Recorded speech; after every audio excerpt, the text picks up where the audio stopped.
தேவர்களும் அசுரர்களும் சக்தியை இழந்த காலம் அது. அமிர்தம் கிடைத்தால் மட்டுமே அமரத்துவம் பெற முடியும். திருமாலின் அறிவுரையின்படி மந்தரமலை கம்பமாகவும் வாசுகி நாகம் கயராகவும் தேர்ந்தெடுக்கப்பட்டது. இருபுறமும் நின்று பார்க்கடலை கடையத் தொடங்கினர். முதலில் கொடிய ஆலகால விஷம் வெளிவந்து உலகை அழிக்க முயன்றது. உலகை காக்க சிவபெருமான் விஷத்தை அருந்தினார். அவர் நீலகண்டனானார். பார்க்கடலிலிருந்து பல தெய்வீக பொருட்கள் தோன்றின. லட்சுமி தேவி அருளுடன் எழுந்தார்.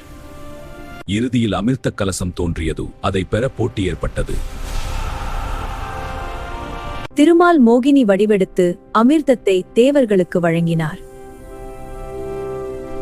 மறைந்து குடித்த அசுரனாலே ராகு கேது உருவானார்கள். தியாகமும் ஒற்றுமையும் இருந்தால் அமிர்தம் கிடைக்கும் என்பதே இந்த கதையின் பாடம்.